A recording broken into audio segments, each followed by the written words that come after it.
una giornata bellissima ieri, una giornata che le vi passate bene e la sera anche, allora la sera con così cose, la prima cosa, e sono i cose che dall'osteria.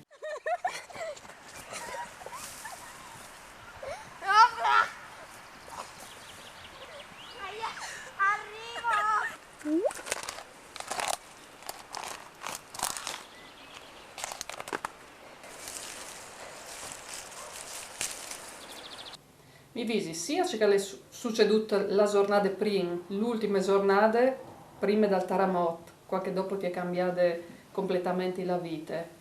Allora ho sinlas, come ogni dì sinlas a scuola e ho potuto giocare di fur per scadere nevore di sorelli.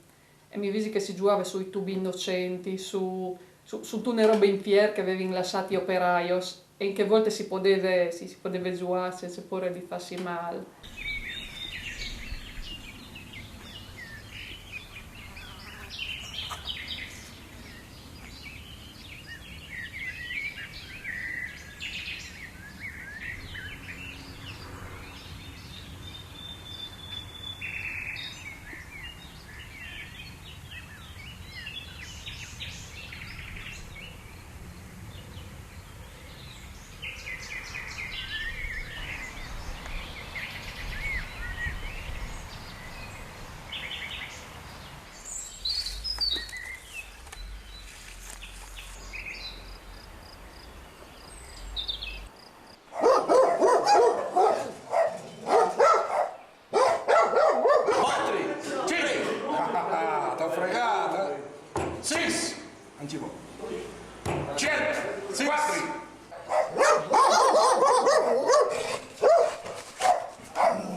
Chiamalo qua!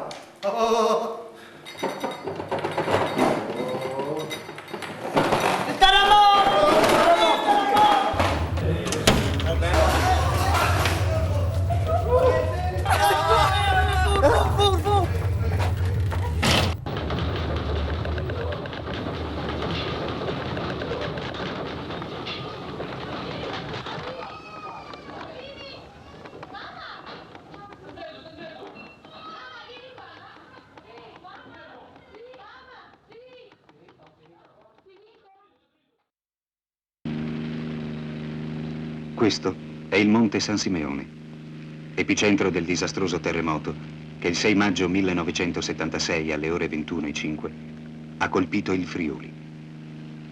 55 interminabili secondi che hanno sconvolto tutto il sistema di vita di una popolazione laboriosa con tradizioni di antica civiltà. La filiale mi buttava temuta, la filiale e il chiuso di qua e di là. E la strada si erano tutte, con cominciare dopo non si vedeva chiaro, non si vedeva, perché le strade fumate e anche tutta il dita l'indomani. Siamo riusciti a salire fino in Curminie, noi giravamo in moto, per quello siamo riusciti a passare in tutti i buchi perché non passavi, no? E in Curminie no, non siamo riusciti a salire perché le case hanno fatto così, non sono crollate in mezzo alla strada, abbiamo dovuto fermare lì. E siamo l'ultimo pezzo, perché io avevo la casa qui vicino, no? L'ultimo pezzo l'abbiamo fatto a piedi. A piedi. Io mi ricordo che siamo saliti a piedi e che abbiamo incrociato una persona del paese, gli ho chiesto dei miei e quello non ha saputo dirmi che era fuori, mi ha detto sono sotto, una cosa del genere, no?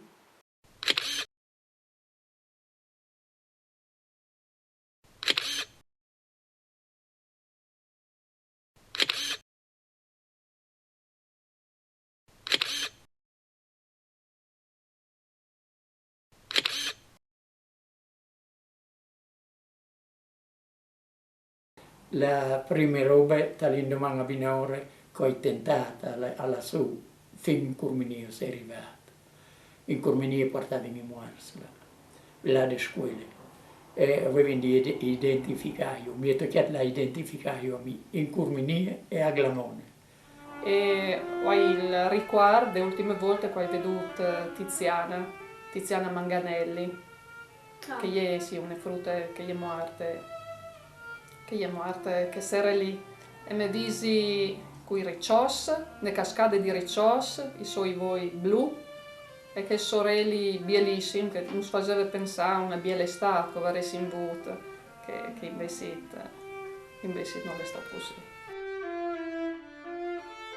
Invece mia nipote era rimasta incastrata nella sedia, sul tavolo, fra il sedia e il tavolo, sbattuta contro il muro, e lì l'abbiamo tirato fuori alle 5 di mattina, perché non si poteva toccare, no?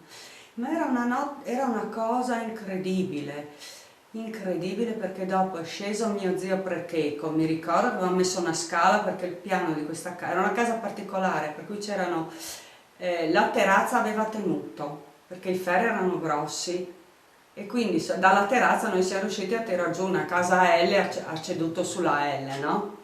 Però noi siamo riusciti, passando sopra le macerie, a arrivare a questa terrazza. Dalla terrazza siamo scesi giù con la scala che mi ha prestato mio zio Precheco, e che all'era da Pitka diceva di corse, su, ecco, su, diceva.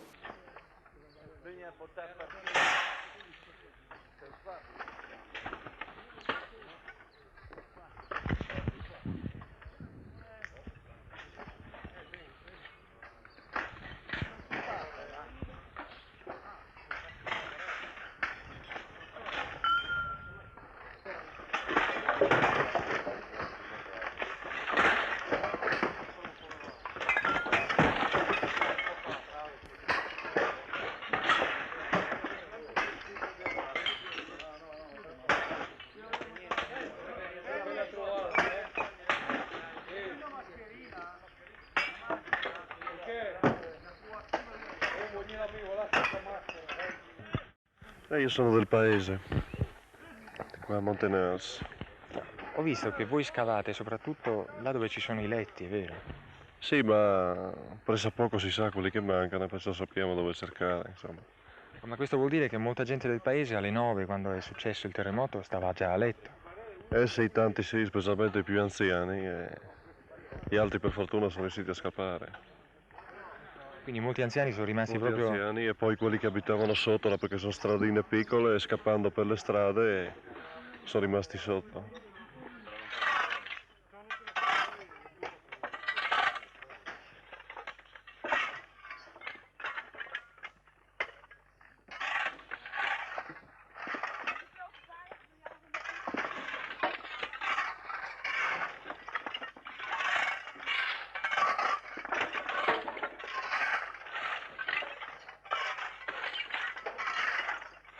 E qualche donna l'ha chiamato per rompere il piede, ma non si poteva, cioè non si arrivava a toccare, ecco, non si arrivava a... Infatti i miei nieti erano stati tutto l'anno di sotto. A un certo punto non mi hanno anche più risponduto, io ero in busute, infatti. Sono arrivato sotto le porte, fra il corridoio la chiamata di mia madre, che io stavo assente, io ho nato sotto le porte, erano i muri grandi di 50, e dopo ho visto che ero lasciato, provate, ho nato io sotto e io su di fuori. Si capisce, era tutta una confusione che i quattro coglieri, e ho nato le prime case era vigilata. Ah, Sì, se calare il piano. Tarviato, si colava un tedidotto, allora si incampava.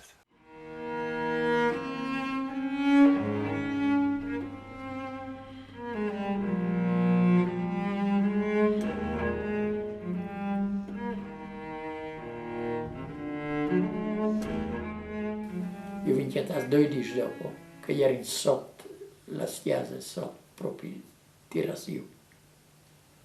Che i culi di sotto, 3, andare 3, e era la figlia, la Mari e la figlia, 3.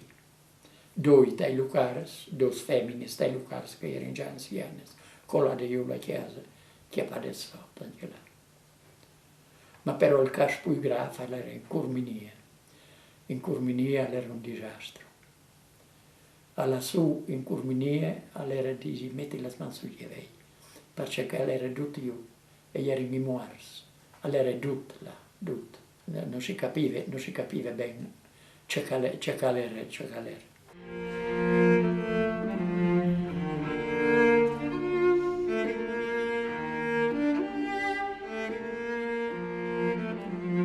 E dopo un'altra roba particolare, la Int, che si era tirata d'ogni lì, in che place, o in tai pras, ora la place di Cumò che ieri lì, si erano tirati d'ogni, un fuc, qualcuno all'era non aveva neanche vestiti, perché mi visto che ho buttato i vestiti le chiamare di mia cognata, sono finiti di più, perché qualcuno all'era stava là a dormire, quindi non era vestita al tutto, no?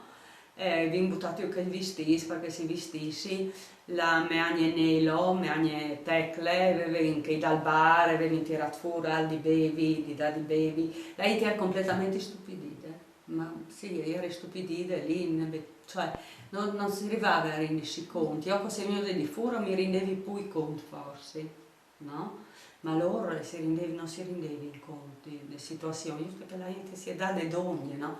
Si creano come quelle situazioni in cui, che poi questa cosa è durata per un po', dopo è finita, ma per un po' questa solidarietà del momento in cui ti ritrovi in queste situazioni ti aiuta, no? Dopo naturalmente quando sono cominciate ad arrivare le tende, si sono ricostruiti le famiglie, eccetera, quindi si è diviso, no?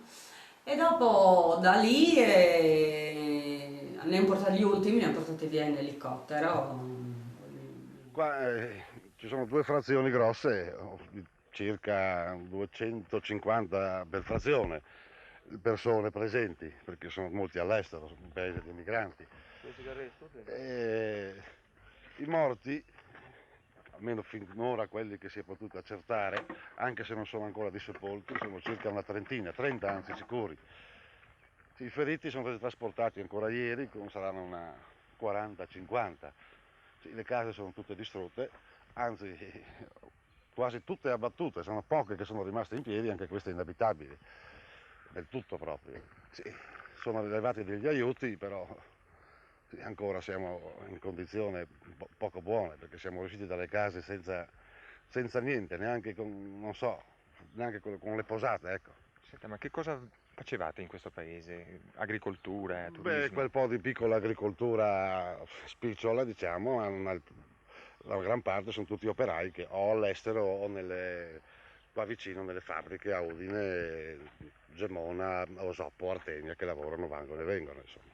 Ma è ancora un paese di emigrazione? Sì, ancora un paese di immigrazione, diciamo, non dico un terzo, ma quasi della popolazione fra Francia, Svizzera, Belgio, Lussemburgo, che vanno e vengono, sono stagionali, e alcuni si sono stabiliti là, poi vengono solo nei giorni di Ferragosto oppure di Natale, nelle feste, insomma. E arrivano in ambulanza via Steve, perché per Montenato non potevano venire. Ah, è venuto di Stelle in Italia. Talmente avevano liberato, era colato nelle colonne sulla strada, proprio a Pratin, avevano liberato per di passare. Sì. E fino a lì parava a Montenato, che serviva l'ambulanza a Montenato, perché là su non aveva nessuno, non aveva stato male. Prima di arrivare a Rio, ero in Prane, ero in un club grande, ero in tutti matti, spaccato uno, per poi passare l'ambulanza. Fino a lì, i primi schiavi a Montenato, sono di tiene femmine, lei così, ma ormai era già morte. Sì, sì. Se l'ambulanza ha proseguito, insomma, era di io, via al Montenato, per chiamarti. E abbiamo ceduto di recuperare un po' di chiarte. Dopo non sono arrivati i militari, ecco, avevo la fortuna in Friuli di aver avuto i militari, dove? Perché dopo tramite i CB, e Tonino lì era un CB, aveva il CB, e avevo mandato un sacco di messaggi, e sono venuti d'ogni e tanti tramite loro, no? E quindi che abbiamo avuto la fortuna dei militari, che dopo hanno messo sulle menses, las tendes, i primi momenti, sì, si mangiava tende militare, quindi cioè cucine militari, tutto, no? Dopo sì, le fotografie che hanno fatto dai club surlands, lì tu vedi dopo, diciamo che gli là della roba, no? Ecco, no? Non ho continuata a gestire e lì allora, cioè, tale gestione particolarissima, perché allora, con 6 comunali gli era inviers e la gente ti accarava e non diceva di tutte, contestava che non l'aveva ben chelati, eccetera, che non è una roba che non succede, no? Non si può fare, ma era tutto aperto, sì. Studente, muratore, contadino. Ecco, se lei guarda questo edificio, nell'ultima parte era la mia abitazione. Cos'era questo edificio qui di fronte? L'ufficio postale, mi pare. L'ufficio postale a basso, prima posizione, poi municipio sopra e dietro, e poi c'era la casa canonica, la casa del parroco.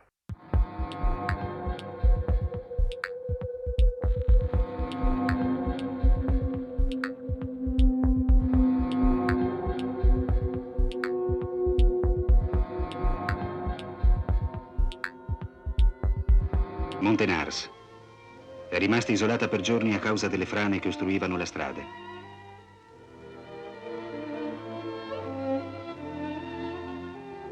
Oddio, che chi è la me pipine, e che poi tirato fuori dal terremoto. Le pipine tutte rotte, tutte disgraziate, proprio che ieri state so des maceries, però sì, ieri la me, quindi che il frutto si era salvato. I primi soccorritori si sono trovati di fronte a un paese quasi completamente distrutto e 32 morti da seppellire.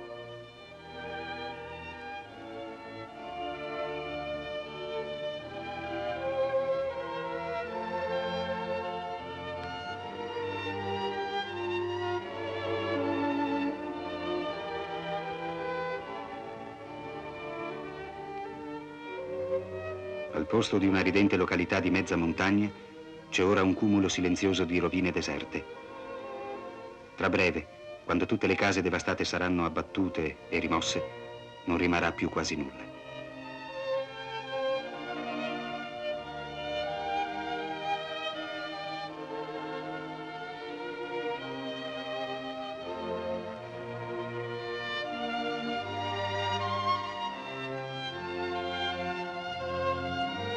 Gli abitanti di Montenars, come quelli di tutte le altre località disastrate o danneggiate, sono stati per mesi ricoverati precariamente in varie tendopoli.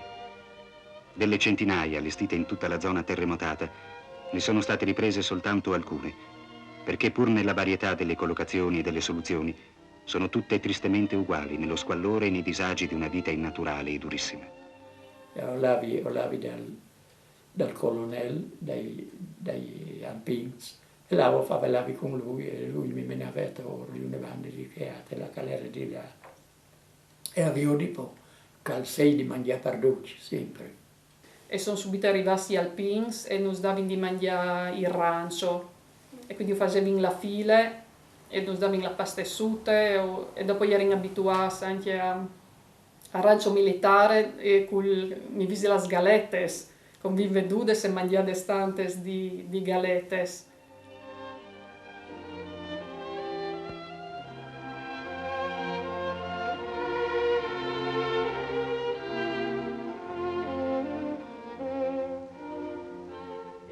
E vengono qua das muinies di stelle. Io ero mal vestito sempre, e ero là, perché pioveva quasi sempre. Poi dopo, alle minuti il disastro, alle minuti il temporale, alle minuti tutto. La prima sera che io volevo intendere, perché prima dormivi sotto nella miele, c'è che si poteva dormire. Appunto. E la prima sera con le sotto in tende, alla mia calaia mi hanno portato la tende, ascolta ben che mai. Proprio. Così cioè, il disastro voleva che avevano vinto comunque non si aveva immaginato fare.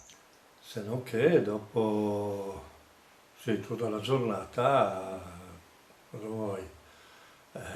Le tende, sono arrivate le tende, cominciato a mettere le tende, poi è cominciato a venire brutto tempo. vento, pioggia, le tende volavano via e tutto il giorno, tutta la notte a aiutare questa gente perché poverini, sì, cosa volevi fare? E mi dicono che das muinis. Ma è a lui il cinico, non varrai la muse ma ho 6 euro, dite. Non varrai la muse ma ho 6 euro, ho 6 euro. Allora mi arrivi 2 giorni dopo o 1 giorno dopo e mi dicono a stelle non sono sotto Montenares, ma però sono 7 famiglie che non hanno nulla di mangiare. Buon, perché lo penso io, ho detto, no, con quel bencacciolo di mangiare per sflaccare o fa schioli anche per 7. Quando vado via col camion per venire via di mangiare. Così che Dolfo, all'era Dolfo che aveva i chioli di mangiare anche a volte, all'era lui consigliere. E allora vengo col camion e gli ho detto, vi ho detto per su, per 7 famiglie che sono a stelle. E tu vas a portare a stelle, cercare per vuote, cercare per stelle. E lui ha continuato sempre a portare a mangiare a stelle. Benché non faceva parte di Montenares. Le lunghe colonne di soccorsi militari e privati hanno percorso le zone terremotate in ogni direzione, portando aiuti di ogni genere, e che oggi è perfino difficile da quantificare, tanto generoso ed ininterrotto è stato il fiume di solidarietà che si era riversato nella regione. Anche questo non sarà mai dimenticato. Mangiare arrivava tranquillamente, no? Perché... Sì. Sì, no. Allora, chi era Rosina, Mari, la gente che facevano di mangiare, sì, poi sì. veniva... Sì, E la roba, Renato? Non siamo attaccati alla luce, non siamo metti su un box per poter fare un servizio, per avere un negozio, di poter fare un negozio, un lavatoio perché lavano un tic. Dopo un 15 giorni già fatte su una baraccuta che aveva la cucina e che facevano di mangiare. La luce, il frigo, insomma si deve quando ben sistemare la roba. No? Sì. E devo sistemare, poi manco testendi sotto grande, le tendoni grandi, sì, insomma, erano quando ben sistemati. Bonda ben, differenze delle prime giornate. Partire affilate, insomma. Sì, giusto per quello. E a Gemona c'erano tanti campi, c'era il campo della Liguria, il campo della Toscana, il campo dei bolognesi, quelli che hanno fatto un sacco di disinfestazioni bolognesi, perché a quei tempi le mucche erano vicino alle case, quindi con le case sono andate giù, le stalle, le mucche sono rimaste sotto, le galline. E c'era il problema dell'epidemia. Noi abbiamo preso, mi ricordo, abbiamo preso per il tifo e avevamo paura che venisse fuori il colera, perché poi 2 giorni dopo è venuta una pioggia da morire, ma dopo è venuto caldo, eravamo a maggio ed era un caldo fuori del comune, no? E quindi lì si è utilizzata tanta calce viva, no? Per riuscire a cercare di evitare, no? E avevamo preso, sì, per il tifo, ci sono delle pastiglie, avevamo prese tutti, no?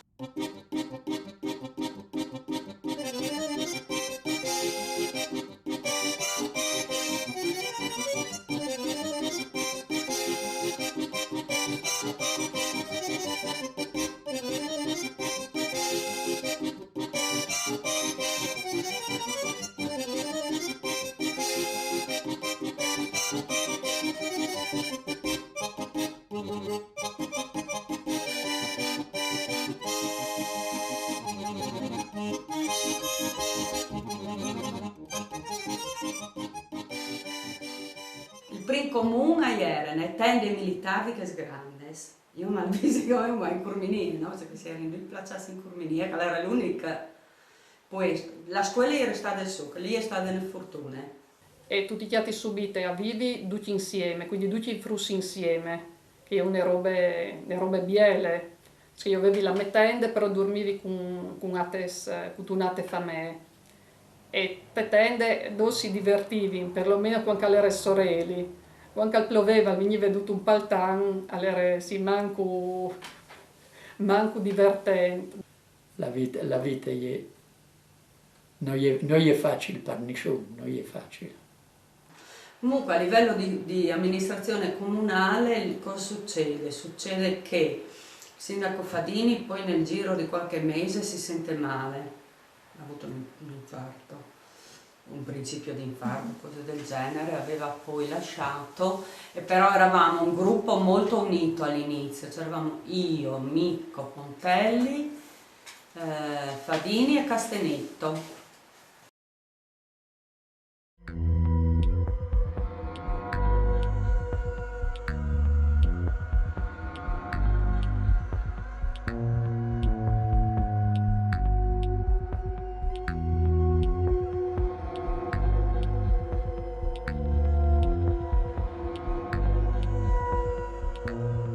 Ancora frane, ancora edifici crollati.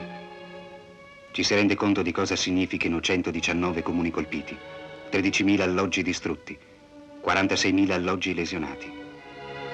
Cifre queste relative ai danni del primo sisma e notevolmente aumentate dopo le ultime violente scosse. In questi casi non erano più.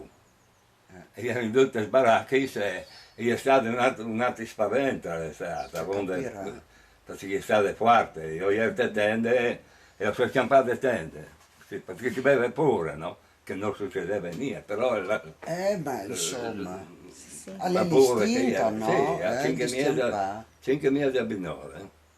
Ah, la mattina? Sì, 5 mesi a Binore, con calcolato il campanile. Siamo andati a Flaipano a aggiustare l'acqua perché loro erano senza acqua. È venuto la scossa del 15 settembre. 15 settembre eravamo io, 2 militari, che uno è qua a Montenars, stavamo lì nel pozzetto e gli faccio a Meda, stai attento che viene il terremoto. Mi dice, ma vai in Mona, che terremoto, neanche ha finito di dire, è venuta la scossa. Che poi non siamo riusciti neanche a alzarsi da lì, la casa era sopra, poteva cadere, eravamo lì. Quando è fermata la prima ondata, siamo saliti seduti sulla strada, la strada faceva tutta così. Che quella è stata una botta, perché praticamente il 15 settembre si diceva, boh, è passato, cerchiamo già di tornare a vivere, di tornare a fare, però ci ha tagliato le gambe quella volta lì. Sono passati 30 anni, quando senti il terremoto o sei in grado di visare perfettamente la sensazione che vedi in che volte, la stessa pure, e quindi è una lezione che ti torna utile, però il frutto arriva a vivi, assolutamente sì. Strada turistica della Magnaglia, univa Montenars a Gemona, correndo alta sulla pianura, tra ville e giardini.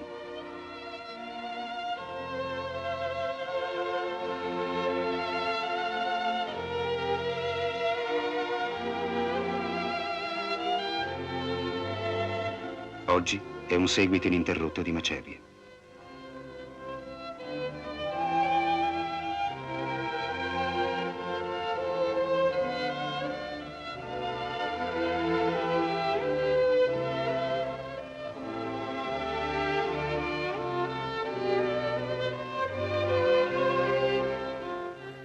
Che io avevo detto sulla chiesa con la scossa di settembre, allora io ti di buttare giù e finì tutto. Un tocco era colato, un tocco no. E allora io ho detto, no, io non le regolo, io le butto giù e finì tutto. Il più esteso terremoto che abbia mai colpito l'Italia. È questo il dato che va tenuto costantemente presente per comprendere in tutta la sua estrema gravità la catastrofe che ha colpito questa terra. Al 6 maggio i sopravvissuti rimasero vicini ai loro paesi distrutti, alle loro case scomparse, sopportando per mesi la dura vita delle tendopoli, con la disperata volontà di cominciare subito la ricostruzione. Ci sono voluti 2 tremendi scrolloni di settembre per far mollare ai friulani la presa rabbiosa con la quale si tenevano aggrappati alle rovine della loro terra e fargli accettare di trasferirsi nelle località turistiche della costa. Annullata in pochi secondi la fatica di mesi per la riparazione delle molte case ancora abitabili, stremati dalle sofferenze di una vita impietosa nelle tende, con l'inverno vicino e soprattutto l'antica, tremenda paura del terremoto di nuovo riapparsa, hanno ceduto e preso la via di un esilio che che se anche temporaneo, non per questo è per loro meno doloroso.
Che qui inizialmente dopo il terremoto la gente chiaramente aveva bisogno di tutto, quindi anche dell'aiuto morale, di una vicinanza, di un'amicizia eccetera, ed erano molto disponibili, aperti, ti invitavano in casa, ti offrivano sempre un sacco di cose. Mi ricordo quando ho lavorato qua su in alcune case così a dare una mano,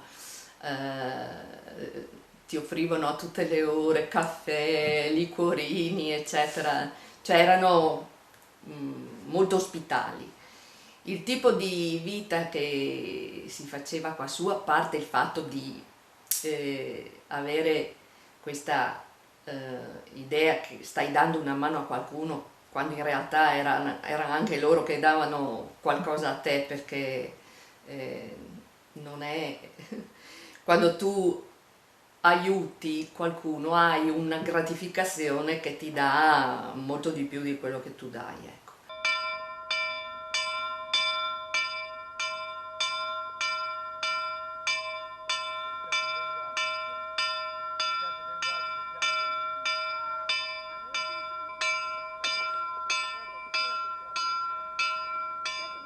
È un giorno qualunque a Montenars. In questi piccoli paesi di montagna, ormai fatti di case provvisorie, la gente si incontra soltanto alla messa, che resta uno dei rari momenti comunitari. Codina Xavier dopo. Codina Xavier dopo. Sì, anche sì.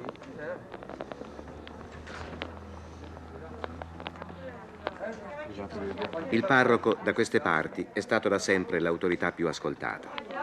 La chiesa era il simbolo del paese che si riconosceva da lontano per il campanile. Se la chiesa manca, basta un vecchio autobus regalato da una città lontana. Ci si incontra a messa perché quassù non c'è altro, ed era così anche prima del terremoto. C'era l'osteria, ma adesso manca anche quella. La ricostruzione può diventare qui un'occasione per ripensare al proprio paese, a come dovrà rinascere migliore.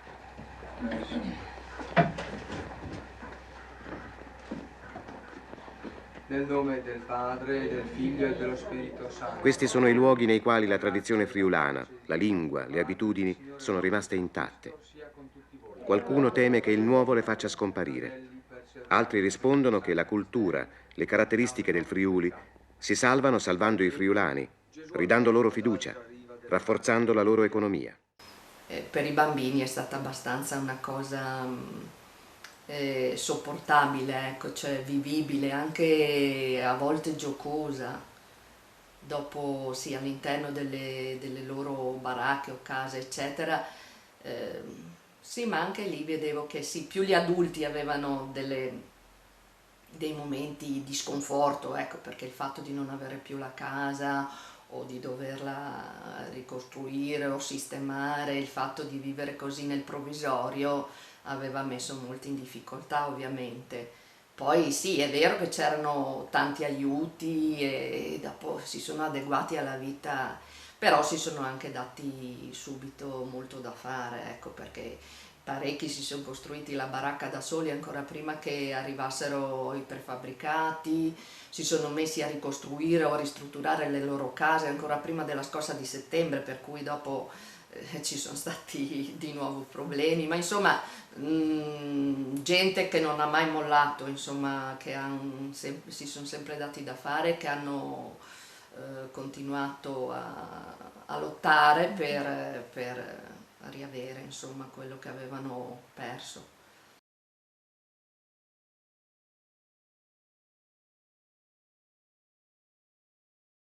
Poi sono arrivati gli austriaci, l'ho incontrato qua, uno della Camera di Commercio, mi disse mio cognato Garassino quella volta, vedi tu che parli tedesco cosa voglio? Mi dice, se avete un pezzo di terreno noi vi diamo le baracche. Ho detto, siamo andati su in Prat, che loro avevano fatto 28 casette bifamiliari, che era bellissimo. Anche loro, gli austriaci sono venuti, noi i militari, grazie a loro, alle donne, alle ragazze che erano in quel tempo lì a aiutarci a fare le piattaforme, e loro hanno montato le baracche, che erano casette ben fatte, perché non erano fatte benissimo. Se non che gli austriaci un po' ci prendevano in giro e mi dicevano siete fifoni. E io ho detto io la paura l'ho avuta. E una sera, un sabato sera, loro abitavano lì nell'albergo, verso le 5 è venuta una buona scossa, sono saltate dalla finestra e gli ho detto avete paura anche voi? Mi hanno detto sei matto, hai visto come andava la casa? E l'ho vista sì come andavano le case. Per questi giorni non sono venuti neanche loro più.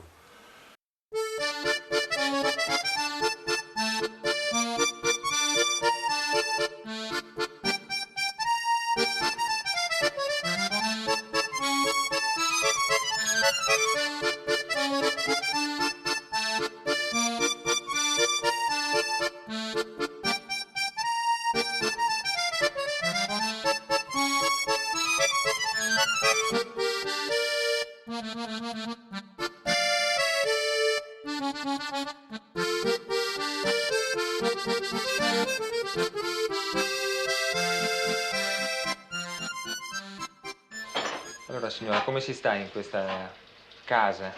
Io non... Mi sembra che stiamo abbastanza bene. Va tutto bene? Sì, ma... Fino a che Sa, non piove dentro. fino a quando non piove, fino a quando dureranno, questo sarà, sì, ma... Quanto dureranno secondo lei? Ma 5 anni spero di sì, o anche più qualche anno, speriamo. Ma non spera di avere una casa prima? Una casa vera? Ma questo non lo posso dire. Perché non ci crede? Speriamo, noi stiamo sempre con la speranza.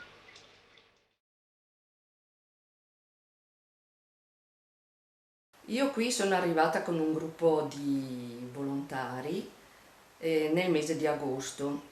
Il gruppo era gli universitari costruttori, un gruppo che è stato fondato da un gesuita, padre Ciman, a Padova, nel centro antoniano. Gli universitari costruttori già lavoravano nelle annate precedenti dove c'era bisogno di aiuto e quell'anno lì hanno deciso di venire in Friuli e quindi a gruppi che lavoravano 1 settimana, 2 settimane, quello che potevano, arrivavano qui in un campo che era stato allestito nel terreno dell'ingegner Pontelli, sotto la casa dell'ingegner Pontelli.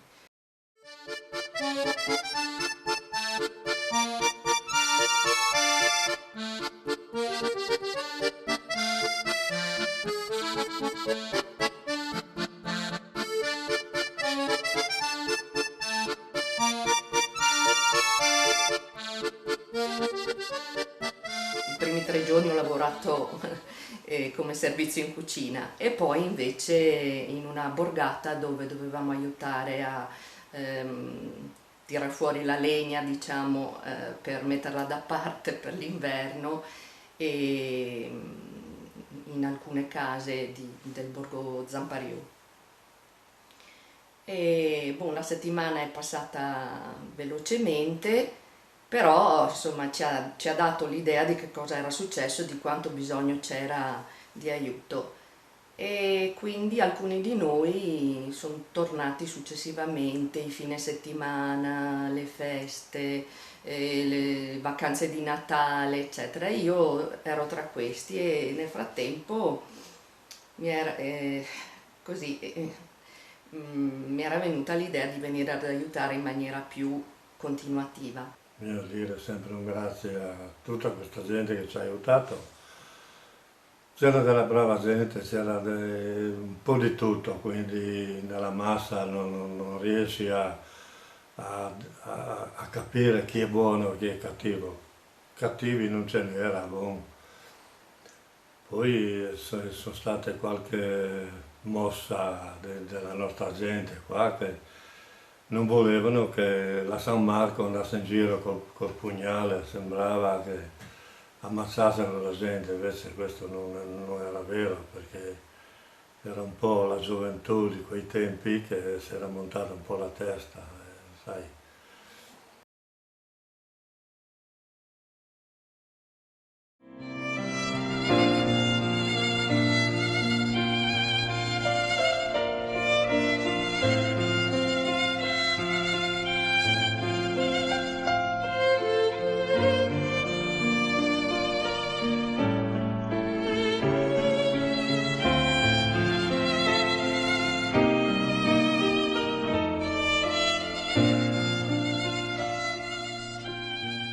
Come la vorreste questa casa nuova che dovreste rifarvi?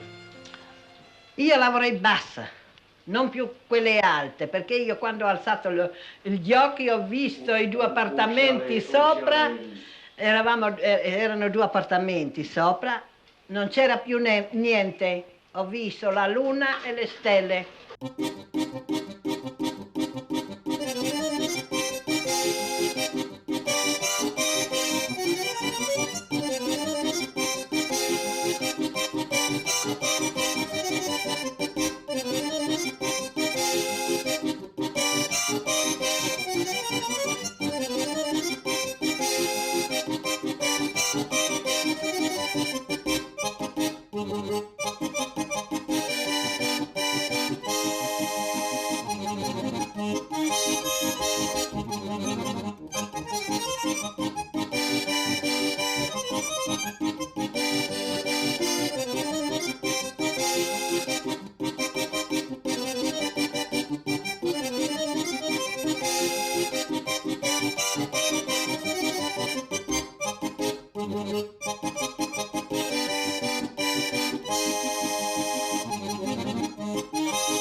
Gli operatori della teleferica accelerano il ritmo, quasi a sottolineare l'impegno dei volontari per questa opera, sotto la direzione di un capocantiere, con l'entusiasmo di chi ha condiviso le ansie e i timori dei primi momenti. La croce in ferro era stata completata e trasportata sui piani del Quarnam. La mattina del 3 novembre 1984 una quarantina di volontari si presentano all'appuntamento in località Laips dal Quarnam.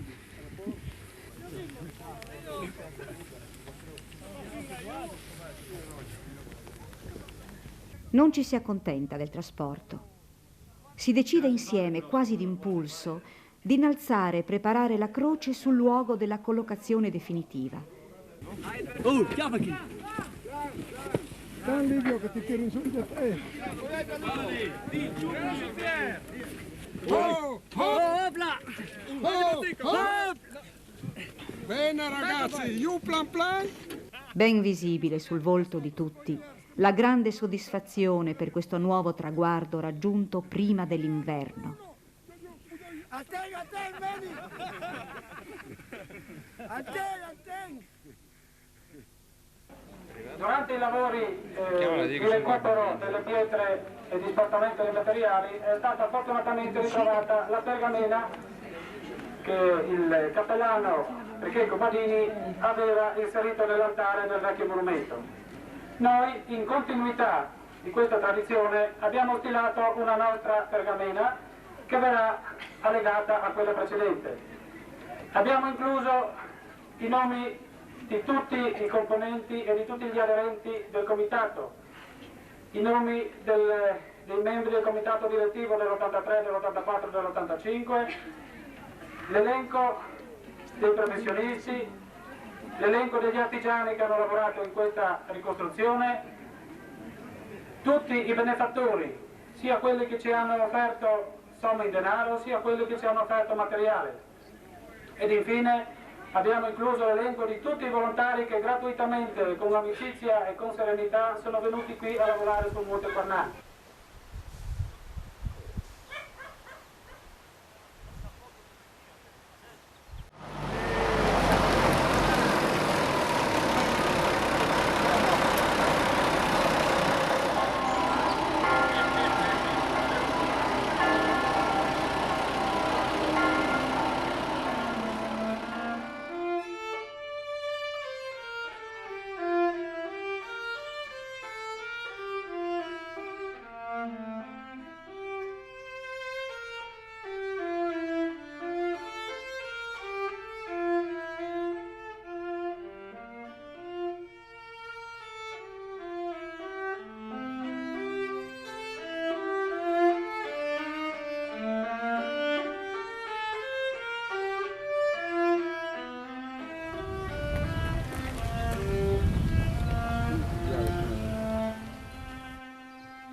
Credo che la gente di Montenaro, unita all'amministrazione comunale, abbia voluto questa manifestazione, questa ricorrenza, che non è celebrativa, non è trionfalistica, è solo un ricordo.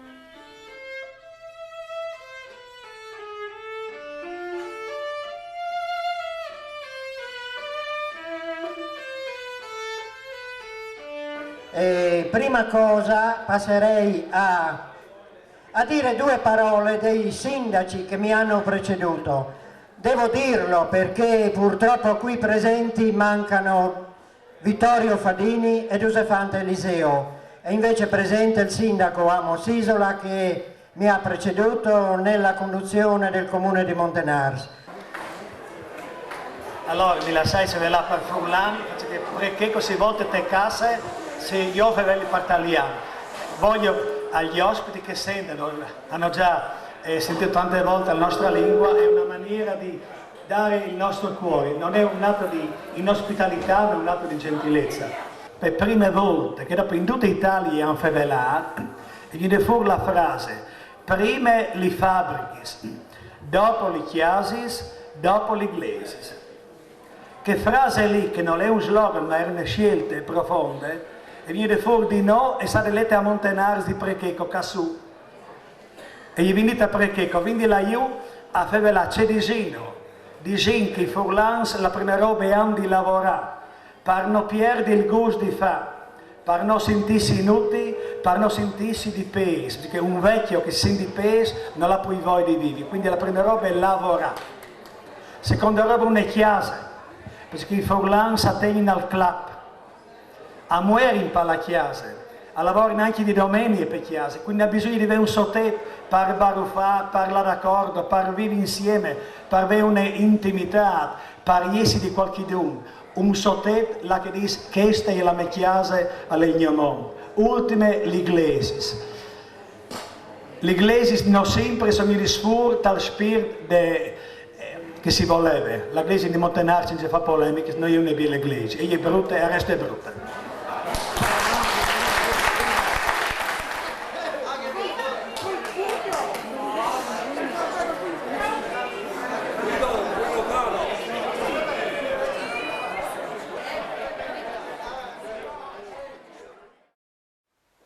L'esperienza di un friulano che ha vissuto il terremoto ti rimane un segno. Ti rimane un segno, cerchi di passarlo, ma delle volte mi viene in mente tantissime cose che dici, ma boh, è passata, sei ancora qua. Però nella vita bisogna avere anche un po' di fortuna.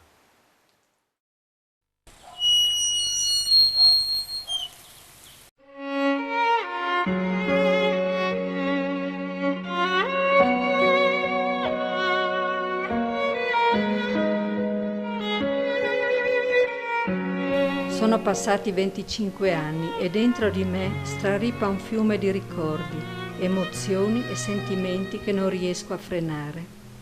Quella sera ho perso 2 bambini, Silvano e Roberta, di 5 e 1 anno, e con loro tutta la spensieratezza dei miei 26 anni. Sono rimasta anch'io sotto le macerie e, cosciente come fosse ora, ricordo la notte più lunga della mia vita.